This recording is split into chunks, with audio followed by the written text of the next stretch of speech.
My dear viewers, I do apologize before I kickstart today's program, today's 51st session on Education Pe Charcha. I do offer my my profuse apology because of some technicality issues. We were unable to kickstart our program on schedule, and for that I do express my profuse apology.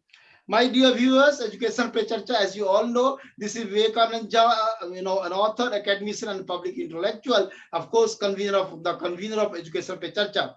My dear viewers, if you can recall, on our Golden Jubilee celebration that was just last Sunday, we had invited. It was one of the most distinguished guests. Of course, we keep on inviting all distinguished guests, but nevertheless, we had invited Ambassador, His Excellency Ashok, Sajjan Harji, for as our very esteemed guest, and that was a very comprehensive discussion ever in the India's foreign policy and international relations. My dear viewers, now it is a time now, today just we are immediately going to kick start, and I do express my deepest apology once again, and of course my heartfelt thanks to Dr. Sri Surendra Pathak ji, a valued partner, Sabya Pathak ji, and of course Chandan Orao. My dear viewers, today we have a very distinguished guest, of course, Sri Dr. For Chancellor Dr. Trivedi ji, PRIYARANJAN Trivedi ji, who himself needs no introduction in as much as he has been a chancellor of two very important universities, apart from being a environmental scientist known across the world. So that this is what exactly we are going to have a very important session. And my dear viewers, before we are straight away going to start our session with Dr. PRIYARANJAN Trivedi ji. Before I invite him for a question answer session, it becomes very incumbent on our part to give a small introduction. And my dear viewers, kindly just take a note of this very important fact that just because we kick started the session a little late, so obviously our session will extend a bit further. But again, my apology, because being such a means die-hard professional, if our program gets even little off track, I really feel very bad, because we don't want our viewers to keep waiting for the kick starting of our program. So coming to the introduction of an illustrious Chancellor Dr. PRIYARANJAN Trivedi ji, here comes his introduction. He's a world-renowned environmental scientist, institution builder, and a charismatic leader with more than 45 years of teaching and training years in different areas of ecology, environment, etc. He is the founder, chancellor, and plenipotentiary. My dear viewers, once again, I would like to repeat this particular word. Plenipotentiary means the person who is, somehow very powerful, only man, the man who has all sort of potential and all sort of prowess, to lord over a particular organization. So we technically, the very important terminology or description or designation we use, we call it as plenipotentiary. So you can well understand that under his aegis, this particular university, two universities, came into existence. Therefore, we call him as plenipotentiary. Now, most important, so he is a plenipotentiary of the State University, the Global Open University Nagaland, and the founder chancellor of Indira Gandhi Technological and Medical Sciences University, Arunachal Pradesh. He was the president of the Confederation of Indian Universities, created during NDA regime, that is under Mr. Vajpayee, Atal Bihari Vajpayee's NDA regime.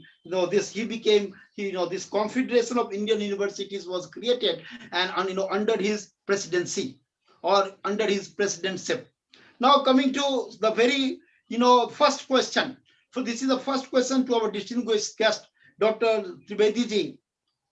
Sir, kindly, just walking down the memory lane, kindly share your upbringing, starting from your sophomoric years till you are graduating into an educationist. I welcome the Chancellor, Dr. Sri Trivedi ji, on stage to share his experience. Sir, you are very much welcome on our show. Sri Dr. Trivedi ji, please. Good evening. Thank you very much, Mr. Vivekanand and also Surendra Pathak ji, for inviting me share my views on education during the program related to education by Charcha. You have asked me about my introduction. I first did my bachelor's and master's degree in engineering in 1972 and 1974. And then I did my MBA, followed by a PhD, which was in management. And finally, I did my another PhD on human rights and duties education. While doing all this, it was about 1976 when I threw myself into a new environment of institution building for researching as to what is an institution, why are they created, why it gets stagnated, why it dies, why it gets sick, why does it get indisposed, and what are the prescriptions for overcoming the stages of sickness, why institutions are sometimes murdered, why institutions die. After doing all this, I had thrown myself into the institution building field for creating institutions. And for the last about 45, 46 years, I've been busy in establishing universities all over the world besides institutions of national importance. And as I started with the directorship of the Indian Institute of Business Management at Patna and Dr. Zakir Hussain Institute for Non-Formal and Continuing Education. After teaching for 5 years, especially in the year 1980, I thought I'm wasting my time by producing MBAs. I'm becoming a pimp to help the public sector and private sector to believe in profiteering, which is not as good. I thought, who will look after the environment? And that is why I had thrown myself into the field of environment with full of zeal and enthusiasm, so that the world citizenry could use my knowledge to the fullest extent of my abilities for protection of our mother earth. But unfortunately, everybody was against me and saying that no, there is no pollution at all. Why are you wasting your time? But I said, no, I will do it. And I'm very happy that somehow my prediction that by 2000, our country will be one of the most polluted countries, especially Delhi. But I'm also unhappy because it came to our country. It would have been somewhere else.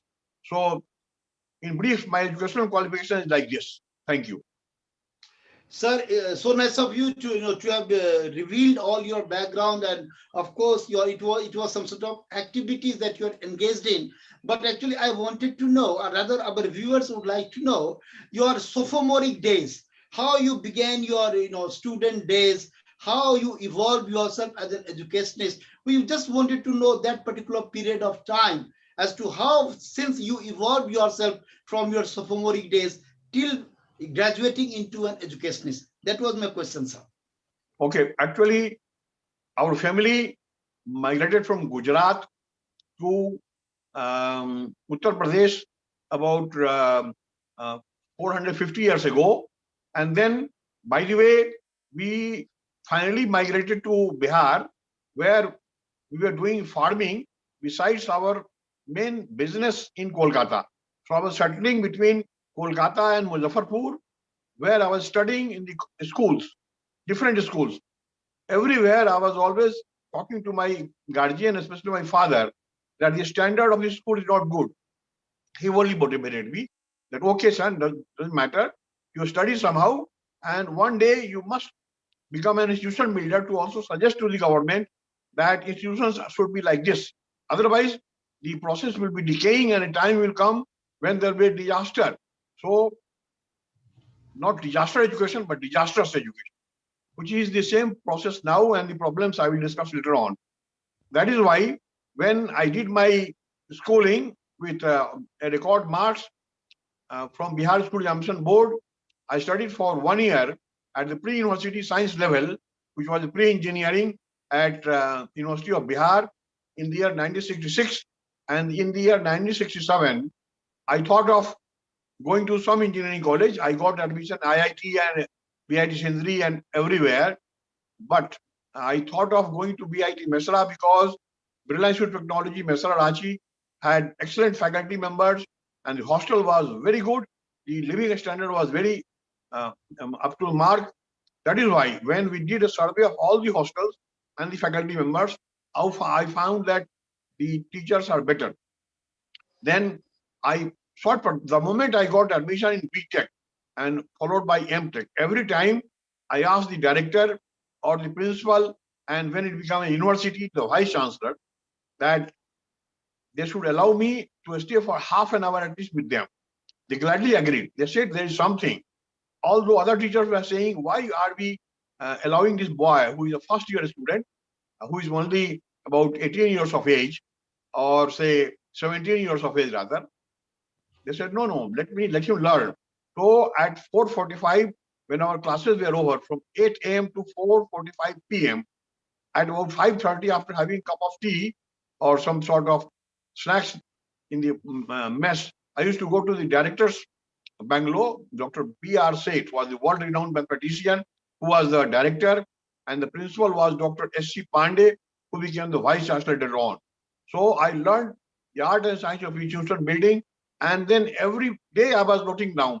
The day I come out, I will work for about 6 months in some university or an established government of India establishment, or a public sector undertaking, or a private sector undertaking. But that will help me to know what are the standards there. So no sooner I did my MTech, I joined Hindustan Motors in Kolkata, where about 2 months I learned what is there, and then I went to Calcutta University to know the educational standards. Then I thought now it is time I must start some institution building program. Then I was to start the institution in Kolkata, but then government of Bihar, which included Jharkhand that time, invited me to start the first institution at Patna in the area of management. There was nothing. Then I researched on institution building in the area of management. I went there, and then I asked the government that they should send me to IIM Calcutta. Me and my friend, both who were involved with the initial stage of institution building at Indian Institute of Business Management, were sent to Indian Institute of Ahmedabad, where we signed a memorandum of understanding. There is a Center for Institutional Relationship and Collaboration at IIM Ahmedabad, who gave me the curriculum. I again modified the curriculum according to the standards in Bihar and elsewhere.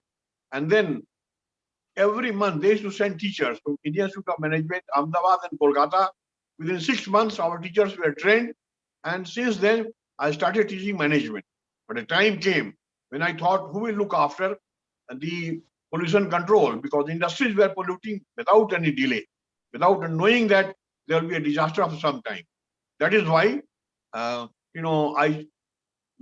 after my initial years in learning at the matriculation stage, pre-university level, and for that my BTech and MTech level, and then I did my MBA also, and then I did my PhD, and my final PhD was in human rights from Jamia Millia Islamia, New Delhi, which is a central university. So please ask more. Thanks a lot. Thanks a lot, sir. My dear viewers, you just have heard our esteemed guest explicate on his, on his sophomoric days, his journey, which kick-started from sophomoric days till it graduated into that of an institution builder. So basically, you can well understand, a visionary. Today we have invited a visionary whose overall role as an institution builder is very much recognized not only within the geographical boundary of India, but it is very much recognized even across the different parts of the world. So one most important thing, my dear viewers, which our viewer just, he just mentioned, or rather by way of a passing reference, or rather alluded to it, that is profiteering. Because when he started building up the institution, somewhere down the line, he developed an intuition that overall his effort possibly might be reduced to that of profiteering, and which needed to be nipped in bud. Because there is a huge difference between profit and profiteering. Profiteering is nothing but it is a predatory tendency, wherein the entrepreneur or the owner of the institute or the organization is exclusively concerned with making money, and exploitation is paramount in such scenario. So our esteemed guest tried to dispel such a situation, and he emphasized and stressed upon the very important the pivot, that is profit, not profiteering. That has been his, what you can say, his raison d'etre and summum bonum in terms of building up the institution. Thanks a lot, sir, for just dwelling at length or delving at at length on your on your journey, which started from sophomore days till you're evolving into an educationist. I'm coming to straightway. I'm coming to the second very important question. You claim to have an expertise, because it's a very important question, and my dear viewers, it has a huge relevance in today's contemporary scenario, where across the world a profiteering tendency is being institutionalized. So I'm going to ask this question to an exponent of the development of sustainability. So that is, the question comes now to you. You claim to have an expertise in the field of sustainable development. Can you tell us in gist what this sustainable development actually is in the present context? Your take on this, please. Yes, before I define sustainable development, I would also like to add that I did not specialize only in the area of the institutions, universities, and colleges which will do profiteering. I'm talking of even a factory, a steel factory, mining factory, or thermal power plants, or sugar plants, or leather plants, and everything. Either sarkari and gair sarkari, public sector or private sector. The private sector also makes money, and at the same time, if they do not bother about pollution, that is also profiteering. So I said that unless some organization starts thinking about depolluting the environment, it is cheating, and it is the worst business of its kind. Not only in hospital management, or even teaching or training. So that have been doing. So far sustainability is concerned, as you know, my specialization right from 1980 till now has been in the areas of ecology, environment, disaster management, sustainable development, peace studies, conflict resolution, intellectual property rights, human rights, bioinformatics, geoinformatics, biotechnology, nanotechnology, as also blue economy. These are the areas, and these subjects have the encyclopedia running into 30 to 50 volumes authored by me. And these are the only encyclopedias which are used the world over. Regarding sustainable development, nothing but a development policy which will be sustained by our Mother Earth. In short, supposing I talk about Delhi. Delhi's development is not sustainable. It means the development policy envisaged by the policymakers of Delhi cannot be sustained by the people of Delhi. So that is sustainable development. So in Hindi it is known as Palni Vikas. People say Tadat Vikas means the development must go on, and development must not compromise with environment. Thanks a lot, sir. My dear viewers, it is a very pertinent here to mention this very important fact, which our esteemed guest has tried to elaborate, that today, in the context of development in Delhi, he very categorically and candidly, he tries to articulate this very important fact that the sustainability or sustainable development which is being institutionalized in Delhi is not pro-people oriented, or it is not pro-people. But on the other hand, it is absolutely the development paradigm has been institutionalized from the point of view of few corporate houses, or you can say from the point of view of profiteering, which has nothing to do with the public welfare, which has nothing to do with the pro-people development. Only the concept or the pivotal point is only to make a kill out of business activities, out of the corporate activities. That is what our esteemed guest has suggested, even though by way of insinuation, but nevertheless, it has, he has succinctly tried to emphasize on this fact that development is not people oriented, which has been institutionalized in Delhi. Of course, you can take it, you can extrapolate it, extrapolate that example, for across the country or developmental paradigm. It is absolutely profiteering based, or from profiteering perspective. Thank you, sir. You have already said what exactly the people of the country have come to know. Now I'm coming to a very important third question. You are the founder, Chancellor of the Global Open University Nagaland, and Indira Gandhi Technological and Medical Sciences University. Now I am coming to this question now, sir. How did the idea of founding these universities crop up in your mind? Could you describe your journey of founding these universities in just, please share your perception with our viewers, sir. Thank you very much for asking me this question. I was very much keen to answer. You know, when I came to Delhi in the year 1980, after leaving my quite renowned institution, Indian Institute of Business Management and Dr. Zakir Hussain Institute for Non-Formal and Continuing Education, people said in Delhi, I'll start starving. I said, let me start, but I will not go into computer teaching or management teaching. I started the Indian Institute of Ecology and Environment in 1980, and then went to the Prime Minister of India, Madam Indira Gandhi, and said to her that please inaugurate my institution, also in the light of the fact that unfortunately you do not have a Ministry of Environment. And you should be remembering, Madam Indira Gandhi, that in the year 1972, when I was doing my MTech, I was a member of the delegation you led, which was the first conference on environment in the world ever, convened by the United Nations, held at Stockholm, which is the capital of Sweden, on 5th June 1972.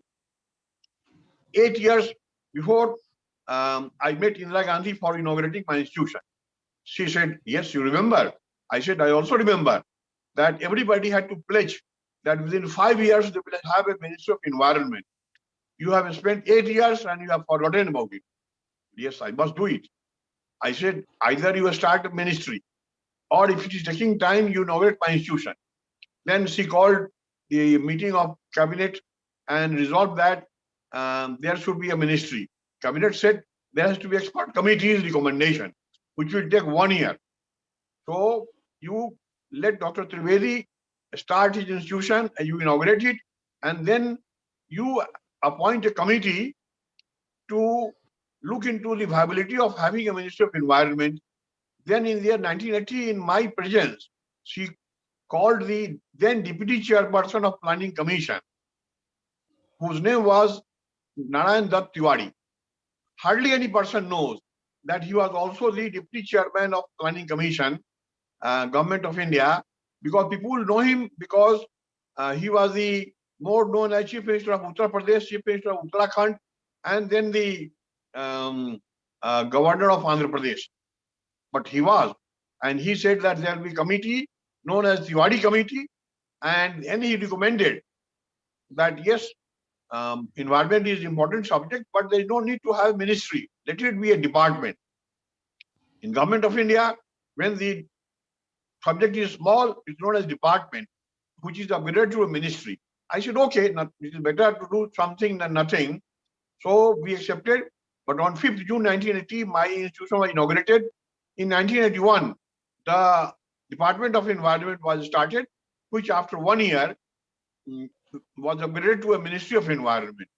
So that way I started, and then when it came to admissions, I had a meeting of the Academic Council with about 21 Vice Chancellors. Everybody laughed at me. Trivedi ji, you have come to Delhi. Do you want to go back? I said, no. Why have you started this course? I said, we will start one course. I said, you are going to see my curriculum. I have made my curriculum. You approve it or amend it or modify it or reject it. He said, very good syllabus, but who will study? I said, don't worry about that. Then I said, how many prospectus I will print? They said, you print 50 or 100? I said, no. I said, I will print 25,000 prospectus. Then they said, who will study? I said, somebody will study. Then after inauguration, I advertised all over India and South East Asia. That time, I had to spend 150,000, means 1.5 lakh rupees, 1.5 lakhs, which was a big amount in 1980. It must be now about 1.5 CR or 2 CR. So then I said prospectus will be free. What happens to earn some little money? Every institution sells the prospectus of 100, 200, 500. That time also people used to sell at 10 rupees. I said, why should I have 10 rupees? In sending 10 rupees, one has to make a postal order, go to the post office. They are afraid whether it will reach there, then do a registry. Registration costs more than 10 rupees, 20 rupees. So better they should write an envelope, letter, inland or postcard to me. I will send it. So I got about 25,000-30,000 requests. I sent prospectus everybody, and 10,000 students were admitted.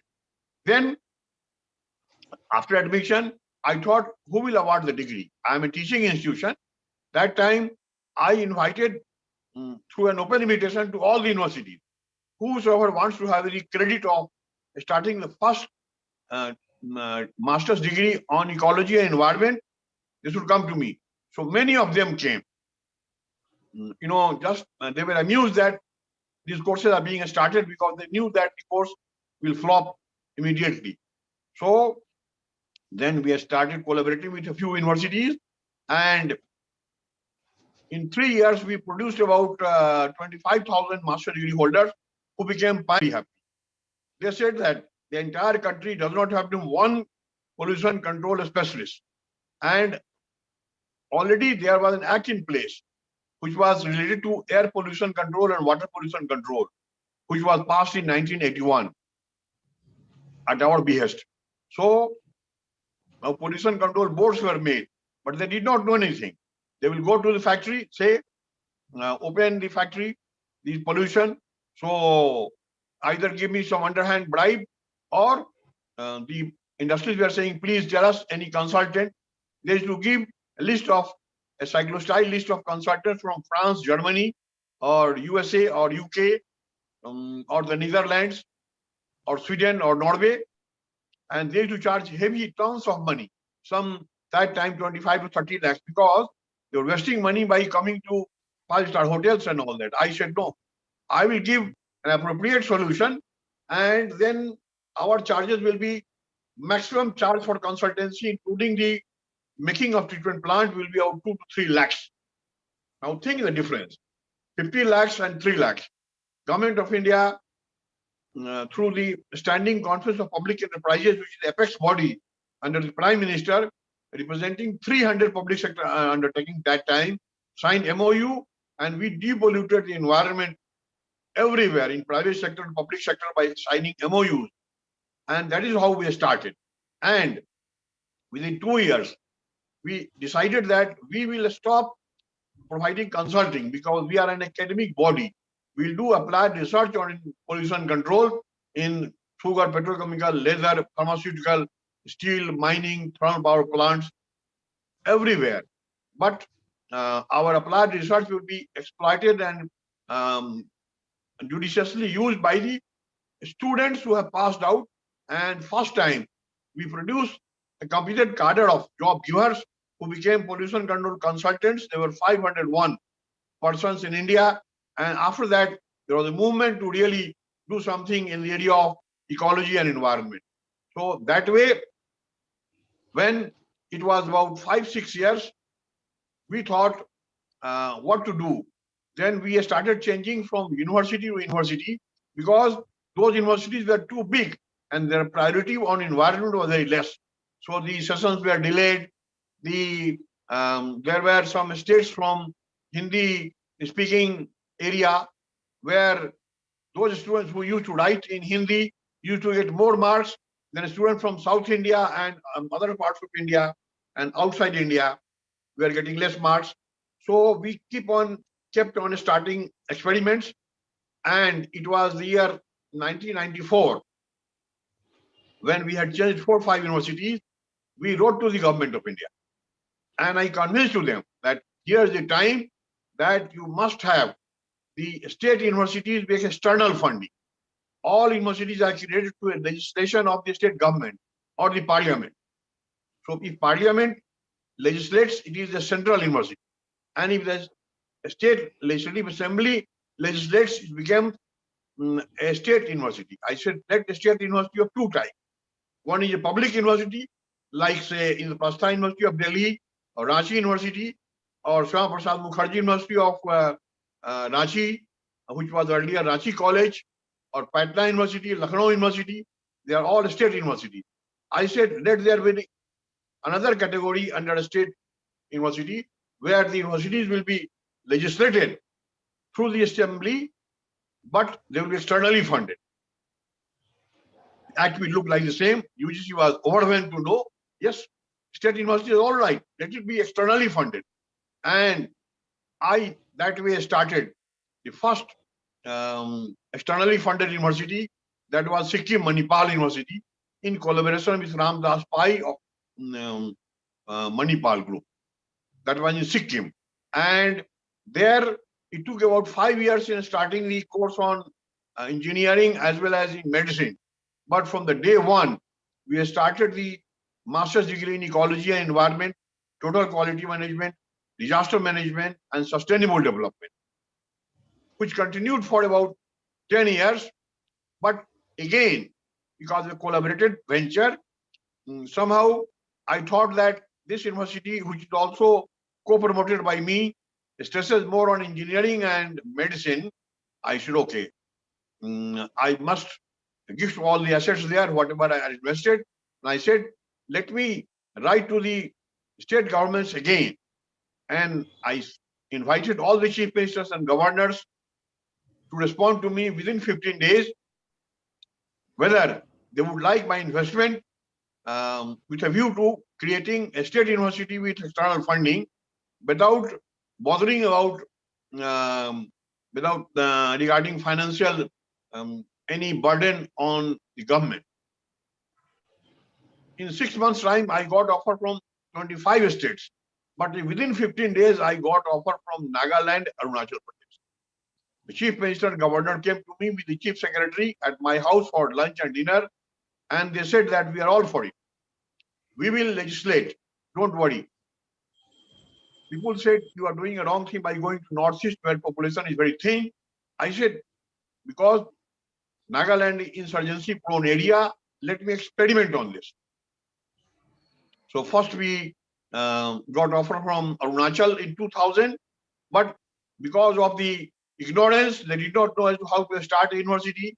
It took some time. In the meantime, Nagaland based the Global Open University was started in Dimapur in the year 2006 through a legislation known as the Global Open University Act 2006 of the government of Nagaland through the Nagaland State Legislative Assembly. And accordingly, after some time, in the year 2012, the government understood the need, and the Indira Gandhi Technological and Medical Sciences University was started. The name is not given by us because we don't believe in giving the name of any person before the university. But the government said that investment is yours, legislation is ours.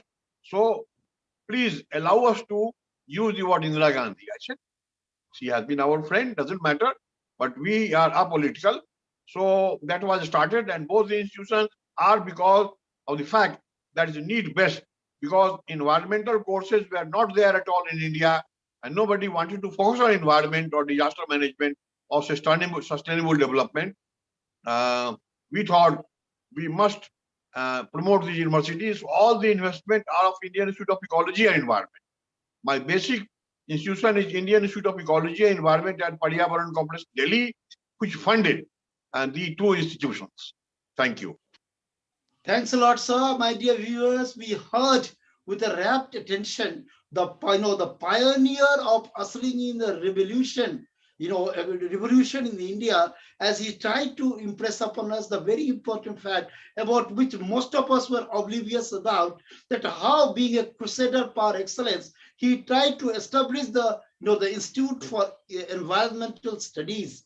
Because in those days, as our esteemed guest says, even the people were absolutely unconcerned, or they were oblivious of the overall significance and importance of environmental studies. But because of his pioneering initiative, environmental studies see the confidence of a pioneer. When the people believe that not even 100 or 50, even 50 forms could be sold. He insisted upon printing almost 25,000 forms, and 10,000 students got admitted into that course. It itself speaks a volume about the level and magnitude of the confidence of our esteemed guest as to how, he crusaded and he revolutionized the environmental studies in India. Hats off to our esteemed guest for, because you all would appreciate that how much, important today environment has become across the globe. And the man who pioneered an awakening pertaining to environment across India is none but our esteemed guest, Dr. Chancellor Dr. Sri Trivedi ji, who is gracing and blessing our education pe Charcha. Thanks a lot, sir. And now I'm coming to very next question, because indeed we appreciate and we salute your pioneering contribution in the field of environmental studies. Now I'm coming to the very next question, sir. You were the president of Confederation of Indian Universities, that is CIU, created during NDA regime that was under the stewardship of Sri Atal Bihari Vajpayee ji. What was its modus operandi and why it got dissolved with the exit of Vajpayee regime? Your take on this, please. Not that time I was the president. Again, I am the president of CIU, Confederation of India, today. From the year 20 to 25, 2020, 25, I am the president again. So I remember the founding years, and I also remember now what is my role as the president of the Confederation of India University. The president of India University was started, the Confederation of India University was started with a view to just diagnosing the weaknesses in the educational system and perform those duties which are not done by UGC or Association of Indian University. For the last about, say, 70 years, there has been another association known as Association of Indian University, AIU. I thought whatever duties they are performing, whatever duties are performed by UGC, somehow the problems on education remains the same. That is why we made a charter which was discussed at planning commission level, and that time the member in charge of education in the planning commission was Professor K. Venkat Subramaniam, who was also a great educationist and who was the vice chancellor and the director of education and had many accolades. So we met the honorable Prime Minister Atal Bihari Vajpayee, who liked the idea, and then it was started. At the moment, we try to help all the 1,200 plus universities. If you ask me how many universities are there, I say 1,200 plus universities are there. The UGC site may not have 1,200 because UGC does not include many of the universities, sometimes because list is not updated sometimes, but the number is 1,200 and I know about it. So we do help them in different ways. My first aim is to do the curriculum design, because in Nagaland and Arunachal, we have total of 600 courses. It is for the first time that in 2006 only, I started 300 bachelor's and 300 master's degrees. I said, unless the courses are more, how will the problem of unemployment be solved? If you have only one or two courses, supposing I started my MBA there. Before starting ecology and environment in Nagaland, we already had under Indian Institute of Ecology and Environment, but there I thought if I don't start MBA, people will laugh at me. They did not know that I'm MBA also. So that way, because I had MBA and PhD in management, I had drawn the curriculum, and then I said to UGC and other statutory bodies that unlike other conventional management issues like IIMs or NITs or IITs or any other faculty of management anywhere in the world, including India, the number of specializations are 4 or 5, that's it. HR or personnel, marketing, finance, production, that's all. I said, why? They had no answer. I said, I want to specialize in 55 areas. My university will offer MBA in 55 fields. They said, will somebody come to study? I said, yes, they will come. Do you have curriculum? I said, I not only have the curriculum, but I also have the lessons printed. Because in new areas, if they take admission, there are no authors. So first, I wrote books, 10 books on each of the specialization, like environmental management, or land management, urban management, rural management, disaster management, or sustainability management. So there can be any type of management, and that way we were able to admit students in all the 55 specializations, and all the 600 courses had about 1 lakh students every year coming to us through full-time, part-time, distance, open, and online learning. So because you cannot have 1 lakh students every year in the classroom setting, it's not possible. Accordingly, when first time we started 10,000 students, it was at different centers, and that time there was no online anywhere in the world, but we had full-time, part-time, and distance and correspondence courses. And every student was most satisfied with the correspondence course. Our lessons were very, very user-friendly and student-friendly. So that way,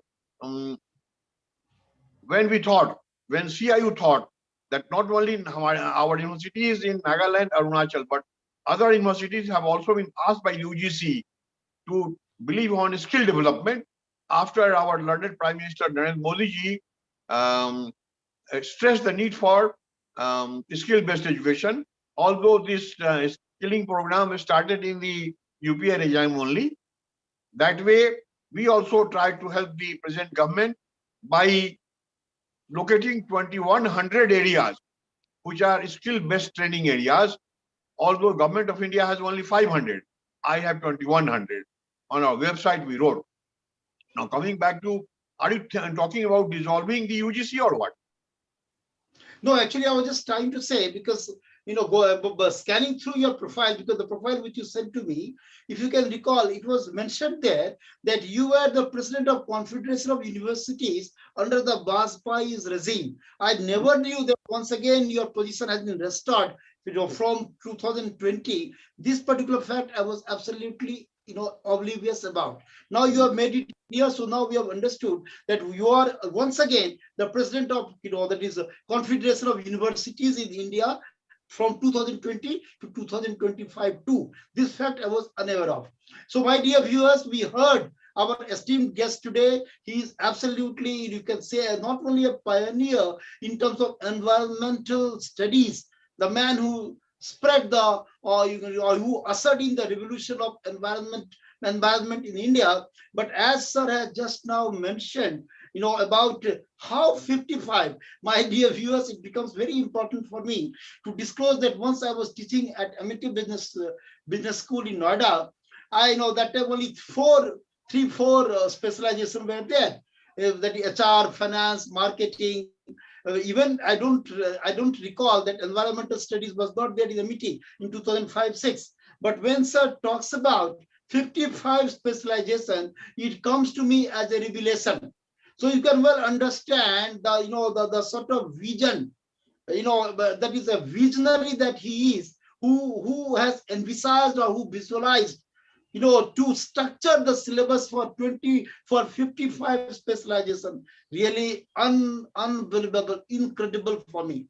And then again, when he says that pertaining to skill development, he has chosen 2,100 areas, which transcends the overall vision of the government of India, because even the current Modi government has only 500 skill areas, but our esteemed guest has 2,100 skill areas. You can well understand the revolutionary we have today as our very, very valued guest, who has sought to uplift the standard of education, in India vis-a-vis that of European world. But the question will come a while later. Sir, I'm coming to a very next question now. You claim to have received more than 55 international and national awards, appreciation and accolades from 25 countries in the areas of alternative dispute resolution, diplomatic studies, interfaith studies and spiritual development. Could you enlighten our viewers on the various aspects and dimensions of your achievements in the above areas? Your take on this, please. Actually, till 1990, whenever I used to get an invitation to visit a foreign country, I was generally declining, barring one or two occasions when I had to go. I was busy in institution building. But after that, I was feeling totally a liberated man when my institutions stood on its own legs. Then I was longing for invitations. In the meantime, many groups who were wanting to know more about institution building on education and environment versus peace, interface, used to visit my place. And after getting overwhelmed that a neological and neocratic approach was being adopted, I have used the word neological and neocratic. I say that the only way to success to a country or to a man or an institution or a family is believing in the two words neology and neocracy. So what is neology? Neology is the art and science of evolving a new doctrine. In Hindi, it is known as Nutan Balablamban, Nutan Matablamban, or Vilakshan Mat. So we have to have a neological approach to solving any problem. Supposing unemployment. Everybody says unemployment, PM knows, President of India knows, people know about it, and there is not even one solution which is foolproof. That is why the number of unemployed, rather unemployables, are increasing day by day. Again, there is an urgent need to have a neological approach. Nutan matab lamban se hame kaam karna hoga. Means we have to give a new approach. Now, what is the other word? Neocracy. Neocracy is nothing but governance by new people. Nutan Sashan. I don't say governance by young people or old people. The faces have to be changed because same face may have a bias. The party may be the same or party may be changing, that doesn't matter. But those who are doing the governance business should keep changing. That is why the real test on an institution builder is how the institution builder disowns the institutions he or she has developed. And I have practiced that. Accordingly, another set of persons are at the helm of affairs in management of my universities because I believe in the art and science of institution building. Now, coming back to your other questions relating to the skill development and also regarding the need for research on educational systems and all that. After your this issue of answering question relating to present issue is over, I will also like to tell you about the urgent need to have a type of education which is really needed for India. But in the meantime, we talked of unemployment. You know, we thought initially that let India have more number of job givers and job seekers. I remember in the year 1986, that time there was a conference in Delhi in Vigyan Bhavan where I had the privilege of addressing the plenary session where the more than 150 education ministers had come and the Prime Minister of India had inaugurated it. That time only, I had predicted about the fact that unless we have a policy, a jargon, that the entire world should have, especially India, should have more number of job givers than job seekers. Let every Indian become a job seeker. And when Government of India will invite applications through, Rozgar Samachar or Times of India or any newspaper, there is enough is enough. Indians are not applying for jobs. Everybody has become a job seeker. Then also don't apply. Let the Government of India be compelled to be happy after you have become a job giver, not only in India, but also in the countries where job givers are required, especially countries which are having a declining population like Australia, New Zealand, Canada. But otherwise, they can go everywhere, and the neighboring countries' people will be imported to India to work, the job seekers. This is the philosophy. Practically, it is not possible. But unless the objective is very noble, only then we will have to have at least 25% of India's unemployed persons as job givers. And I will tell you after a few minutes, when the opportune moment comes, why there is an urgent need to also solve the problem of seeing that those who are coming, who are unemployed, 90% of them are unemployable, which is a sin for our country. Being unemployed is not bad. Everybody remains unemployed for 3 months, 6 months, 1 year. Even those who are bureaucrats, they also were unemployed for some time. But being unemployable is a sin. So unemployableness has to be removed, and that also I will discuss. So please ask another question. Okay, thanks a lot, sir. Basically, my dear viewers, what our esteemed guest says, we have to take a special note of.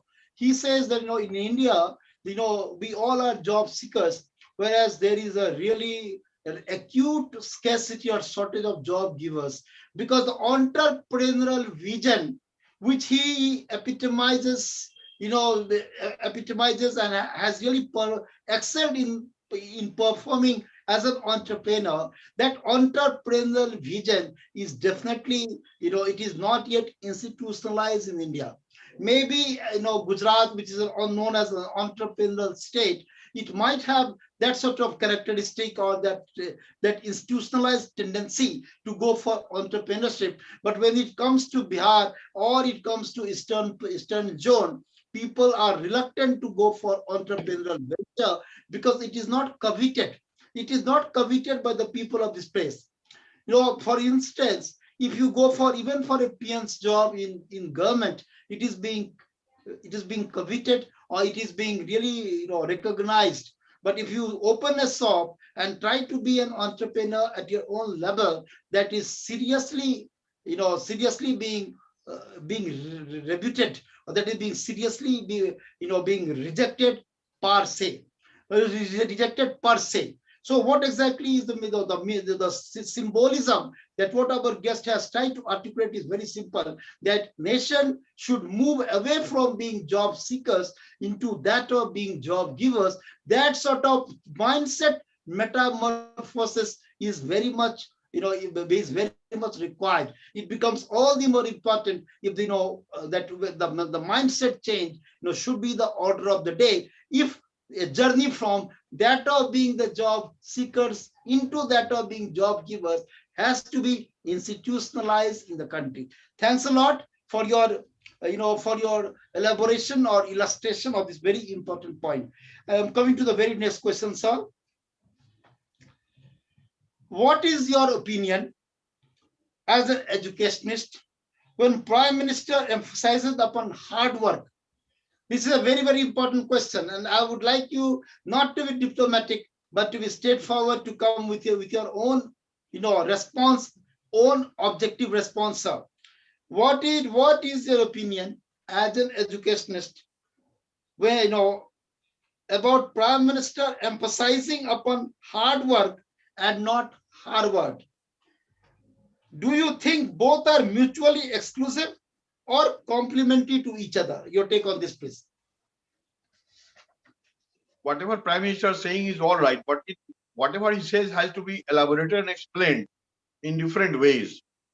What I am trying to say, based on his statement, is that hard work is all right. But if the people of India who are children, if they have to be educated, those who are educated are all right.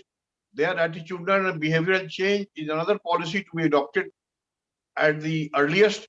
But those who are children, if they have to get educated right from primary level to a doctorate level, in that case, unless the Honorable Prime Minister also adopts a policy under Government of India, the way we are doing a Charcha, education pe Charcha, if we say education kaisa ho, future, what should be the future of education? What should be the future educational policy?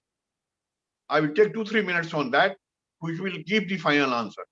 You know, what we wish to have the Prime Minister from is that we have to ensure that whatever type of education is offered and educational policies practiced in India, as well as the other countries of the world, of course, especially in India, should be a type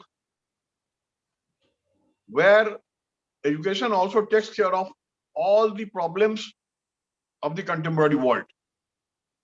If we talk of all these problems in isolation and still be teaching a students without bothering about the present issues, the curriculum is likely to be obsolete.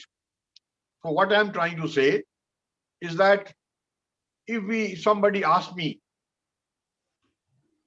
our friend Mr. Jha says, tell me, you say you can solve all the problems. What are the problems and the solutions? Give me answer in 2 or 3 minutes. Let me answer it. If the educational policies have to be successful, we have to know the problems. To my mind, the first problem in our country and the world is the problem of peacelessness. Ashanti ki samasya. The insurgency is seen everywhere. We see in Jammu and Kashmir or in Nagaland, or for that matter, the Naxal problem is there in Jharkhand and Chhattisgarh and all that. The insurgency problem and the problem of peacelessness is growing, and you are seeing all over the world, especially in Asian countries, also in between Russia and Ukraine and Middle East, we have been seeing fights for the last 10, 15, 20 years. In that case, it is very much essential to solve the problem of peacelessness.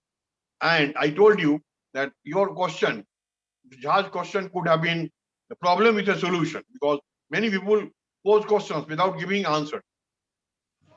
So that way, what is the answer to solving the problem of peacelessness? Now, I do not know, because I thought I will answer, but I will certainly answer. Give me some 20 seconds. Let me go to the second question. So what is the second question? Second problem, to my mind, is the problem of unemployment. Here is the answer. It is because of the problem of peacelessness that the problem of unemployment is there. The root cause is there. The hungry stomach and the empty mind of those who are unemployed, unemployable in Jammu and Kashmir and Nagaland and elsewhere, they are bought by the neighboring countries to attack and promote insurgency. In that case, the unemployment problem has to be solved. How it will be solved? Let us go to the third problem. Third problem is pollution and its control. Here is the answer. Let there be a marriage of unemployment with pollution. I'm sorry to interrupt you. You are digressing. You are not at all answering to my question. My question was very simple. That you are an educationist. Prime Minister of India says that means he says that we should go for hard work, but not for Harvard, the University of Excellence, the Institute of Excellence. So he says, I wanted to elicit your opinion, your expert opinion as an educationist, that do you think that hard work and Harvard are mutually exclusive, or you think they are mutually complementary to each other? Your take on this? I think they are mutually complementary to each other. Yes.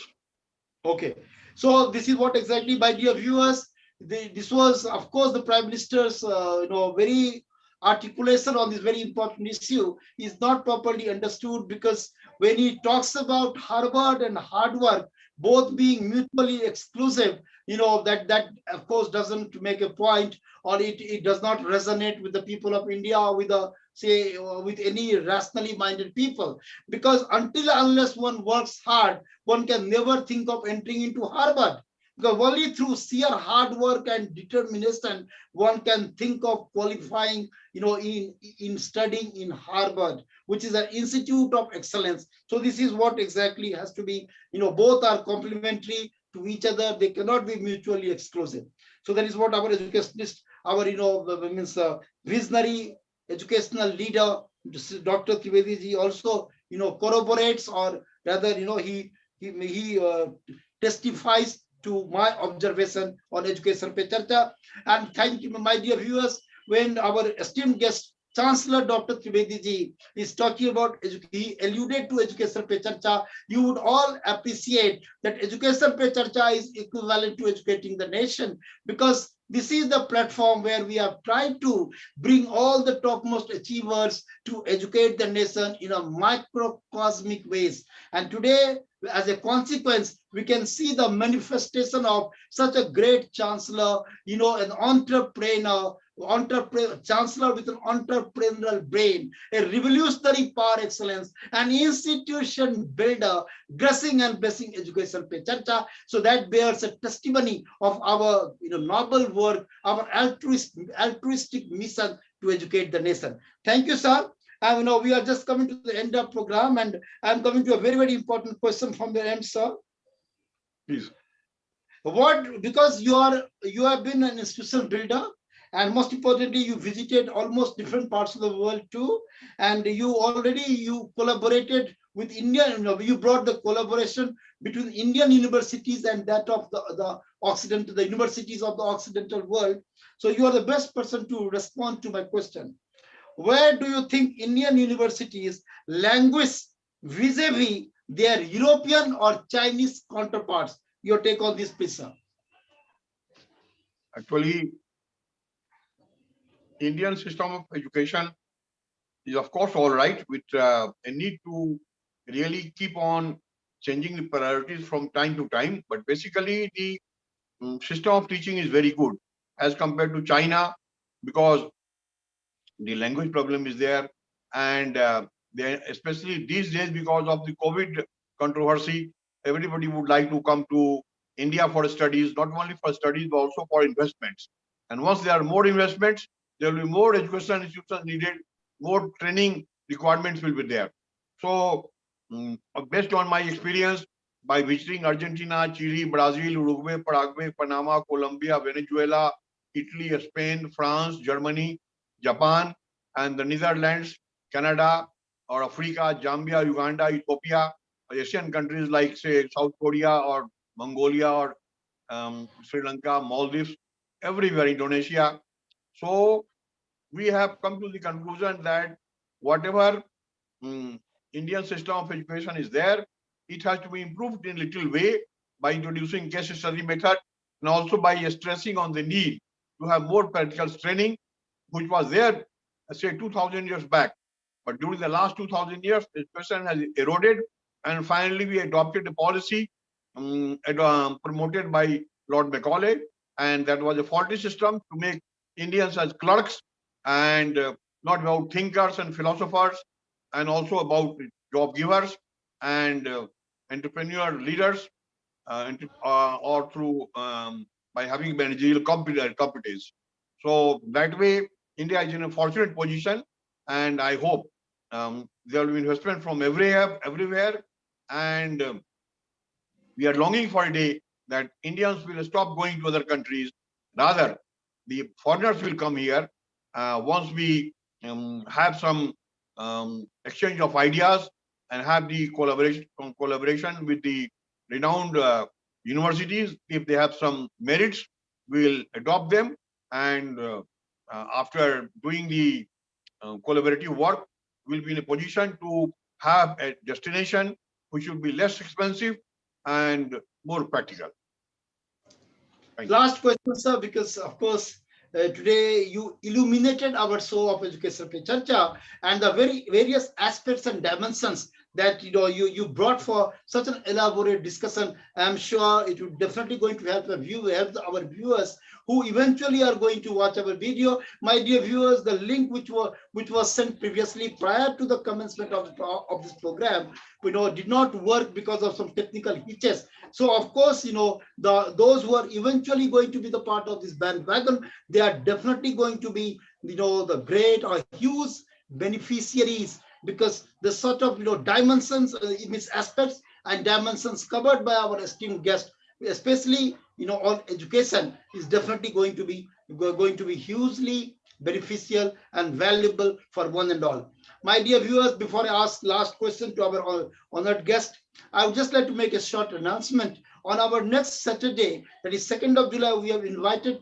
the Vice Chancellor of Sandeep University, Nasik, that is Professor Sinha. He is going to be our esteemed guest. And Sandeep Foundation, like our honored guest today, Dr. Sandeep Jhaji, has been an entrepreneur par excellence, a founder of universities, and a man who brought oasis amidst flood there in Mithila, that is a part of Bihar. So we have invited the Vice Chancellor from Nasik, Dr. Professor Sinha, to be our esteemed guest on 2nd of July. Sir, I'm coming to the last question because you really illuminated our soul. I thank you from the bottom of my heart, because we got there was some disturbance for almost 10-15 minutes because of technicalities issues involved, but nevertheless you showed resilience, and you stuck to your position without showing the list of discomfiture.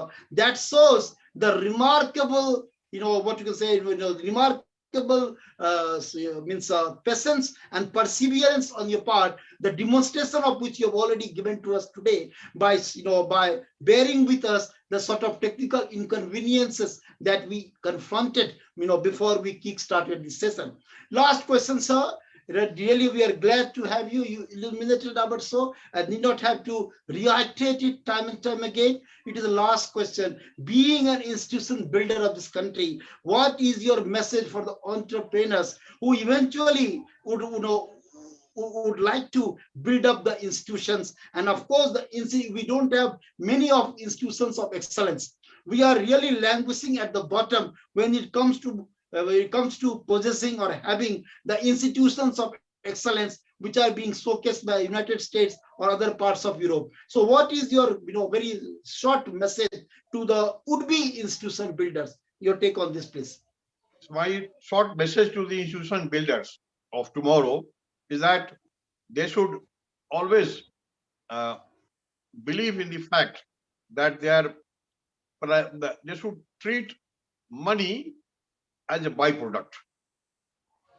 The moment they start thinking money is a byproduct, they will have tons of money. But the moment they have priority for making money, their quality will deteriorate and riches have wings. The Lakshmi bhi chali jayegi. This is what is happening. That somehow government of India also and state governments also and institution builder also, they think the moment they have invested something, they must recover everything. These days in government institutions also, in IITs also, in IIMs also, the fee is 25 lakhs 30 years for the entire course.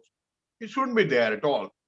So they have to have a different income source like consultancy or publications.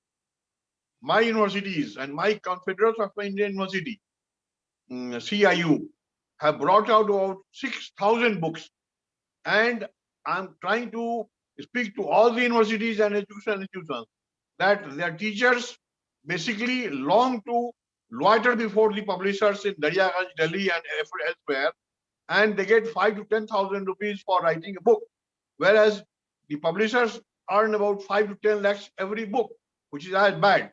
So let these universities and education institutions should also become platform for getting publications done, not only for producing excellent teachers who will write books and then go on loitering for getting published. That way there is more income. So there could be main income, side income, all types of objectives will be there through a technique known as management of objectives, and only then they can get success. That money is a byproduct. That's all. The way you go to the petroleum company. Yes. My dear viewers, like this is very important. Sir has just made a very important disclosure that universities should open up their own publications, because right now the sort of malpractice, or you can say, the unscrupulous conduct of publisher is an open secret. They are the exploiters, they exploit the writers, and therefore universities should have their own publication wings. It is an excellent idea, and I'm sure universities should definitely look into this idea and try to implement it. Now it is a time for us to invite Dr. Sri Surendra Pathak, a very valued co-partner for conducting this particular program, to just translate our scintillating conversation today with our such an esteemed guest, that is Dr. Chancellor Dr. Trivedi ji, into Hindi. Dr. Sri Surendra Pathak, please. Sir, your take now.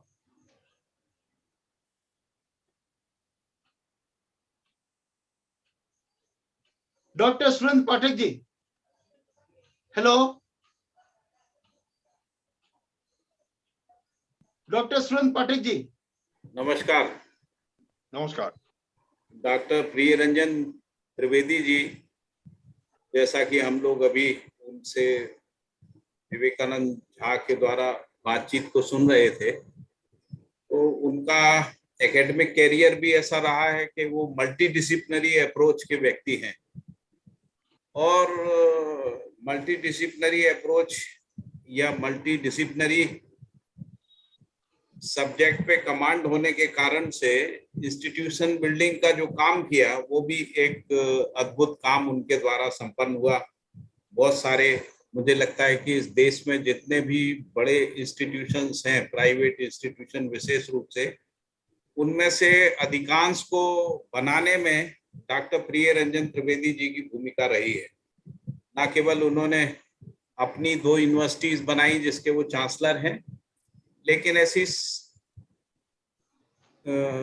मुझे लगता है कम से कम 3-4 दर्जन institutions होंगे जो doctor Priyaranjan Trivedi ji ने create किए हैं, या जिन लोगों ने भी उनको बनाया, एस्टेब्लिश किया है, उसमें प्रमुख भूमिका डॉक्टर प्रियरंजन त्रिवेदी की रही है। एक बात जो हमको उनकी बातचीत से समझ में आती है, या उनका जो व्यक्तित्व है उसको समझने के बाद। दूसरी जो बात है, इस देश में जो हायर एजुकेशन है, उस हायर एजुकेशन और जो उसका वैधानिक पार्ट है, मुझे लगता है कि हिंदुस्तान में शायद ही कोई ऐसी शख्सियत है जो इतनी बारीकी से विश्वविद्यालय अधिनियमों को समझते होंगे जितना कि डॉक्टर प्रियरंजन त्रिवेदी जी समझते हैं। और इसी के कारण से कोई भी व्यक्ति जब कोई नया इंस्टीट्यूशन फ्रेम करना चाहता है, बनाना चाहता है, तो उसमें प्रियरंजन त्रिवेदी जी की भूमिका जो है एक बड़ी अहम भूमिका हो जाती है, और वो एक इस भूमिका का निर्वाह जो है बिना किसी पैसे के प्रलोभन के करते हैं। जैसा कि उन्होंने लास्ट में संदेश भी दिया कि जो इंस्टीट्यूशनल बिल्डर लोग हैं, यदि वो मनी को बाई प्रोडक्ट के रूप में मानते हैं तब तो इंस्टीट्यूशन ठीक चलते हैं, और यदि वो प्रायोरिटी में रखते हैं कि हमको पैसा अर्न करना है, तो समझ लीजिए वो इंस्टीट्यूशन डिटीरिएट होते हैं और भ्रष्टाचार का शिकार बन जाते हैं। तो इसीलिए यदि इंस्टीट्यूशंस लोग बनाते हैं तो पैसा तो आता ही है, लेकिन वो पैसा महत्वपूर्ण नहीं होता। महत्वपूर्ण बात है कि हम अपनी जनरेशन को एक नई दिशा दे सकें, एकेडमिक्स को नई दिशा दे सकें, और कुछ ऐसा करें जिससे राष्ट्र का भी निर्माण हो, चरित्र का भी निर्माण हो, और उनमें एक स्पिरिचुअलिटी भी जो है वो जाग सके। ये तीनों बातें जो है वो डॉक्टर प्रियरंजन त्रिवेदी के व्यक्तित्व में देखने को मिलती हैं। जो भी उन्होंने किया है, मैं उनसे बहुत वर्षों से जुड़ा रहा हूँ। उनका इंटरफेथ में भी उतना ही विश्वास है। उन्होंने पूरी दुनिया के रिलीजन्स को एक करने के लिए भी प्रयास किया, और वो एक वर्ल्ड रिलीजन उसके फाउंडर भी हैं, जिसके द्वारा सर्वधर्म सम्मेलन का आयोजन वैश्विक स्तर पे होता है। तो इस प्रकार से न केवल वो एकेडमिक बिल्डर हैं, एक इंटरफेथ के भी एक बड़ी शख्सियत हैं, पूरी दुनिया में उनका नाम जो है जाना जाता है। और इसके अलावा वैल्यू एजुकेशन और पीस एजुकेशन को लेकर और पीस और हार्मोनी को लेकर भी जो दुनिया के बड़े ऑर्गेनाइजेशन हैं उन सब में महत्वपूर्ण पदों पर हैं। वो association of educators for world peace, उसके भी आप पूरे एशिया के चांसलर हैं और इंटरनेशनल वाइस प्रेसिडेंट हैं। इसके अलावा जो पीस फाउंडेशन है अपना